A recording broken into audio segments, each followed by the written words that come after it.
सभी को नमस्कार। अम्मा भगवान शरणम। श्री कल्की गुरुकुल में आप सभी का स्वागत है। श्री कल्की के दिव्य उपस्थिति को बुलाते हुए अभी हम प्रार्थना करेंगे। ओम श्री सर्वदेव परम करुण परम ज्योति नमः। ओम श्री सर्वदेव परम करुण परम ज्योति नमः। ओम श्री सर्वदेव परम करुण परम ज्योति नमः।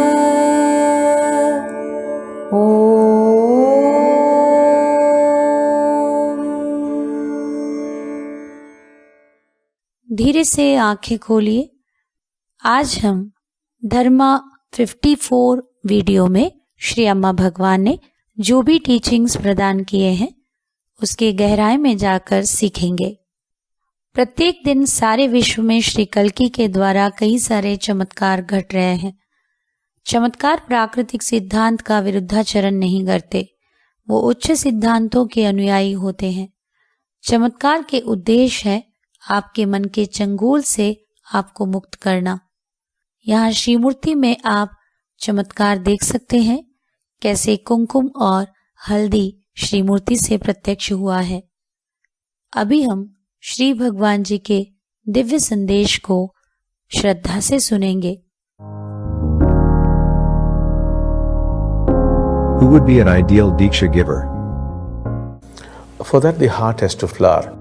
You have to learn to listen to the other person, really feel for him. Somebody comes and tells you about his financial problems. You must put yourself in his shoes, see what exactly he's suffering and what his wants are, and then you begin to empathize with him, And then only you must give the Diksha. Not straight away jump and give a Diksha, You must take your time, listen to him, meet his family, begin to feel for him, and then go for the Diksha. The heart plays a key role. If you merely take it into your head, but there's no warmth in the heart, the Diksha is not going to be really effective. How can one open up the heart? For that, he has to go and receive a Diksha for getting a big heart. Because a Diksha can really open up the heart. And then you go back and give Dikshas. If the Diksha giver himself or herself is enlightened or in a very high state of consciousness, the Dikshas are in fact very different. And there are Diksha givers who can put you into a state of love, those who could put you into a state of joy, those who could put you into a state of silence. So we have different specialist Diksha givers here in fact. So the person who's giving does really matter. एक आदर्श दीक्षा दाता कौन है? इस प्रश्न को उत्तर देते हुए श्री भगवान जी ने कहा, उसके लिए व्यक्ति के हृदय को विकसित होना जरूरी है। आपको दूसरों को सुनना शुरू करना है, जहां पर आप दूसरों को महसूस करेंगे। कोई आकर आपको उनके आर्थिक दुख के बारे में बोल रहे हैं तो आपको उनके स्थान पे जाना है और कैसे वो दुखी है, क्या जरूरतें हैं, वो आपको अनुभव करना है। तभी जाकर आप उनको महसूस कर सकते हैं, तभी आप दीक्षा दे सकते हैं। ऐसे नहीं कि सीधा आप छलांग मार के दीक्षा दे देंगे, वैसे नहीं। आप समय लेना है, उनको सुनना है, उनके परिवार से मिलना है, उनको महसूस करना है, तभी दीक्षा देना है। हृदय एक बहुत ही महत्वपूर्ण भूमिका निभाता है। अगर आप दूसरों को अपने दिमाग लगाकर समझने की कोशिश कर रहे हैं तो आपके हृदय में उनके बारे में कोई भाव नहीं उत्पन्न होगा, तब दीक्षा उतना प्रभावशाली नहीं रहेगा। तब हमारा हृदय कैसे विकसित होगा? इस प्रश्न के उत्तर देते हुए श्री भगवान जी ने कहा, उसके लिए आपको दीक्षा प्राप्त करना है। बड़े हृदय पाने के लिए भी आपको दीक्षा प्राप्त करना है। केवल दीक्षा ही आपके हृदय को विकसित कर सकता है, तब जाकर आप दीक्षाएं दे सकते हैं। दीक्षा दाता खुद जीवन मुक्त होना है, वो ऊंचे चैतन्य स्थिति में रहना है। तब उनके दीक्षाएं असल में बहुत ही भिन्न होंगे। दीक्षा दाता कभी प्रेम की स्थिति, आनंद की स्थिति, निशब्दता की स्थिति को अनुभव कर सकते हैं। हमारे पास ऐसे विशेष तरह तरह के दीक्षा देने वाले लोग भी हैं। जो व्यक्ति दीक्षा दे रहे हैं वो बहुत ही महत्वपूर्ण है। अभी हम टाइमलेस इनसाइट्स को देखेंगे। बच्चे की पालन पोषण करने की उत्तम मार्ग ईमानदारी और मित्रता है। बच्चों के माता पिता बनके उनके परवरिश करना एक कला है। बच्चे की चरित्र, बच्चे की हुनर, कौशलता, उनके भविष्य, ज़्यादातर उस बच्चे को किस प्रकार से पालन पोषण 6 साल की उम्र तक किया गया है इसके ऊपर निर्भर करता है। माता पिता और बच्चे की रिश्ते में मित्रता होना चाहिए, अधिनायकत्व नहीं, डिक्टेटरशिप वहां पर नहीं चलेगा। माता पिता बच्चे के साथ बात करना है, उनको बातें सुनाना नहीं। जब आप अपने बच्चे के साथ वार्तालाप करते हैं, बात करते हैं, तो उनके अपने मत को व्यक्त करने दीजिए। उसे आप अनुमोदन कीजिए, प्रशंसा कीजिए। उसके बाद आपके मत भी आप मित्रता के साथ उन्हें समझाते हुए अपना राय पेश कीजिए। बच्चे के साथ बात करना, उनको आदेश देना, उनको कंट्रोल करना, उनके ऊपर चढ़ के बात करना नहीं। आप अपने बच्चे के साथ एक मित्रता के साथ ही बात कर सकते हैं, तभी वहां पर कोई वार्तालाप संभव होगा। दोस्ती के साथ इस रिश्ते में ईमानदारी भी होना चाहिए। माता पिता इस रिश्ते में अपने बच्चों के साथ ऑनेस्ट रहना है, ईमानदार रहना है। वहां पर बच्चों को जो आप सिखा रहे हैं वो खुद आप नहीं करते हैं, तो बच्चे वही सीखेंगे जो आप असल में है, जो आप असल में करते हैं। अगर आप बच्चे को मेहनती होना बताते हैं तो आप अगर आलसी हैं तो बच्चे कभी मेहनती बन ही नहीं पाएंगे। बच्चों को झूठ बोलना नहीं है सिखाकर आप अगर ऊपर नीचे हर ओर से झूठ बोले जा रहे हैं तो बच्चे आपको विश्वास करना बंद कर देंगे, जिसकी वजह से रिश्तों में अविश्वास के भाव से कई सारे दरार उत्पन्न हो सकते हैं।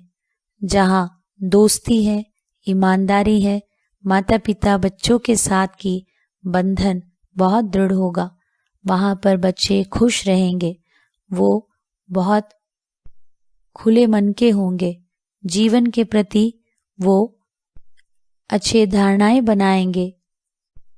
ऐसे बच्चे बड़े होकर एक जिम्मेदार इंसान बनेंगे। वो अपने जीवन के कर्तव्य को पालन करेंगे, समाज को एक अच्छे योगदान देंगे।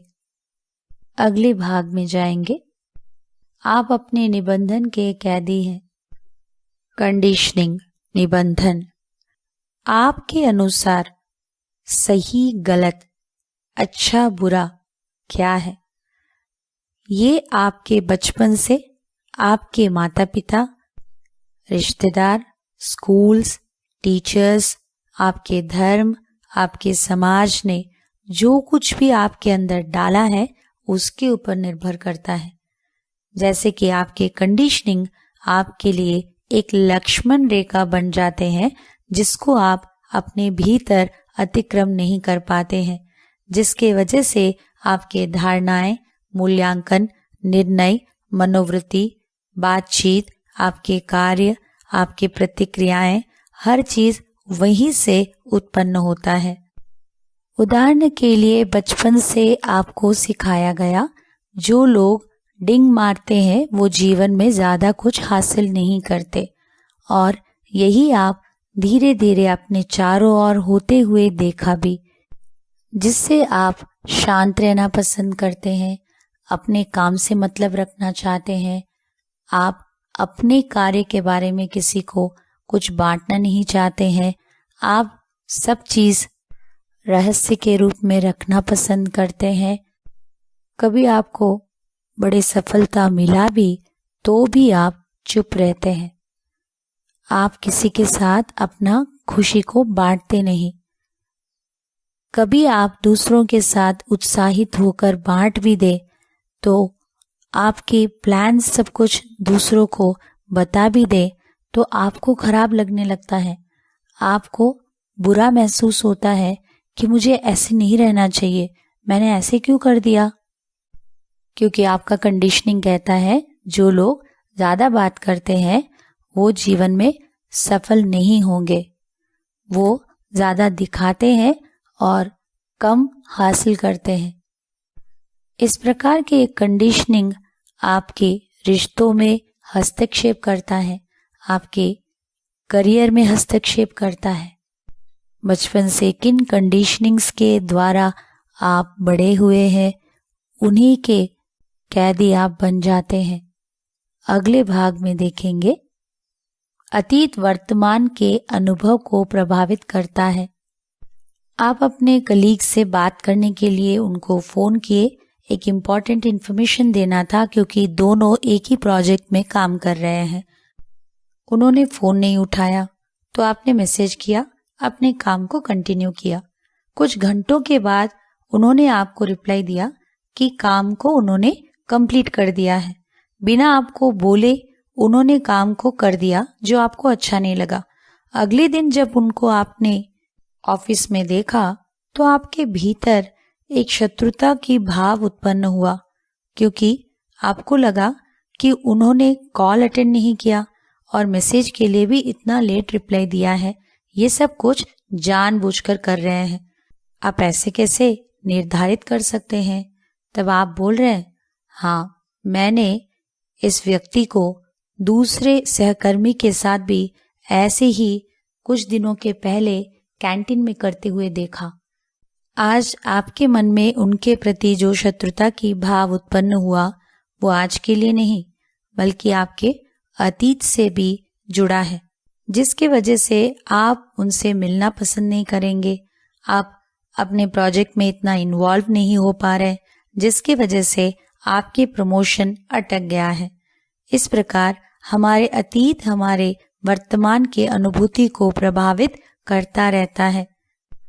कभी हमारा अतीत कल का हो सकता है, कुछ साल पहले की हो सकता है, या हमारे बचपन की या हमारे माँ के गर्भ के समय का हो सकता है, या आपके पूर्व जन्म का भी हो सकता है। हम सभी हमारे अतीत के अनुभवों के चंगुल में फंसे हुए हैं। जब तक हम हमारे अतीत के चार्जेस से बाहर नहीं आएंगे, हम वर्तमान में जी नहीं सकते। आज बहुत सारे लोग कल्कि के दिव्य आशीर्वाद के बल से वर्तमान में जी पा रहे हैं, अपने अतीत के चंगुल से मुक्त हो चुके हैं। आज आपको सचेत होना है कैसे आप ज्यादातर आपके अतीत के प्रभाव में रह रहे हैं। अभी हम सफलता का रहस्य देखेंगे। आप जीवन के अनुभवों से जो अर्थ जोड़ते हैं वह आपका धारणा बन जाता है। जैसे हम सभी को पता है, बिल्लियों को दूध बहुत पसंद है, किंतु तेनालीरामा के बिल्ली जो है वो दूध देखते ही भाग जाता है। क्यों? क्योंकि उसके दूध के साथ ऐसे ही कुछ अनुभव रहा है। जब उसको तेनालीरामा ने गरम गरम दूध पिलाकर उनके जीव को जला दिया था, बिल्ली दूध को ठंडा करके पीना चाहिए इस बात को ना सीखते हुए वो हमेशा दूध को देखते ही ये मेरे लिए खतरा है करके वहां से भाग जाता है। और धीरे धीरे बिल्ली को लगा जो भी सफेद है वो सब कुछ खतरनाक है। हम सभी भी इस तेनालीरामा के बिल्ली से कुछ अलग नहीं है। हमारे जीवन में हम ऐसे कई सारे नेगेटिव कंक्लूशंस पर पहुंच गए हैं।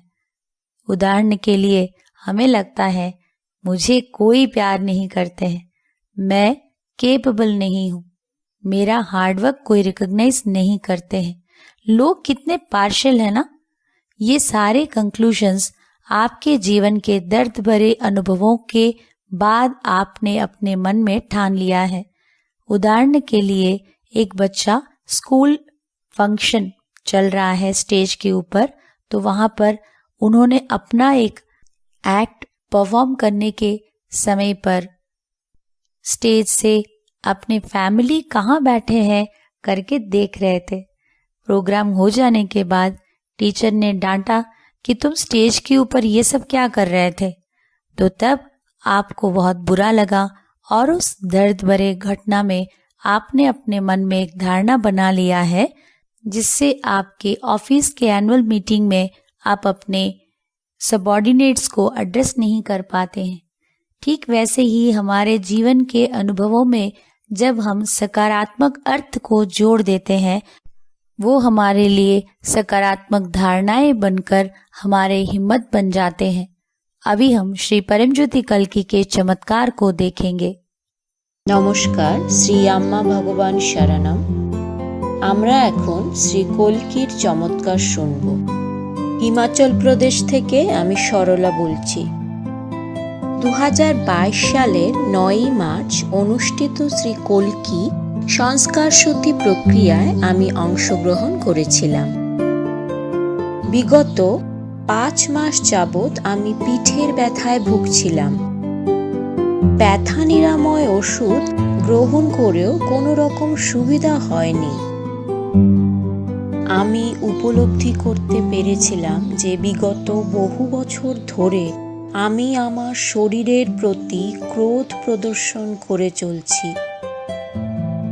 এই ক্রোধ থেকে মুক্ত হওয়ার জন্য শ্রী কল্কির কাছে প্রার্থনা করেছিলাম। দীক্ষা চলাকালীন শ্রী কল্কির আশীর্বাদে চমৎকার ঘটে। আমি পিঠের সমস্যার থেকে সম্পূর্ণ আরোগ্য লাভ করি। আমাকে গভীর জ্ঞান প্রদান করে আমার মধ্যে উপলব্ধি জাগানোর জন্য, আমার জীবনে চমৎকার ঘটানোর জন্য প্রিয় কল্কির চরণ কমলে অনন্ত প্রণাম ও ধন্যবাদ নিবেদন করি। अभी हम आंखें बंद रखते हुए आज जो भी टीचिंग्स हमने सुना है उसके बारे में मनन कीजिए।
अभी हम प्रार्थना करेंगे, श्री कल्की से निवेदन करेंगे कि यह ज्ञान हमारे लिए व्यक्तिगत रियलाइजेशन बनना है।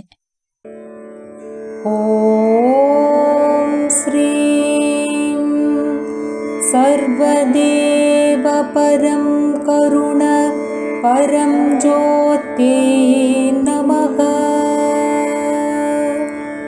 ॐ श्रीं सर्वदेव परं करुण परं ज्योत्यै नमः। ॐ श्रीं सर्वदेव परं करुण परं ज्योत्यै नमः।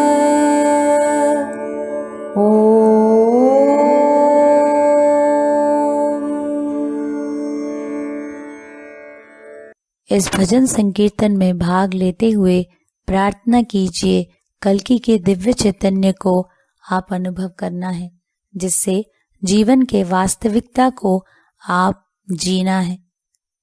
आपके जीवन में चमत्कार प्राप्ति होना है। प्रार्थना करें।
सभी को नमस्कार। अम्मा भगवान शरणम।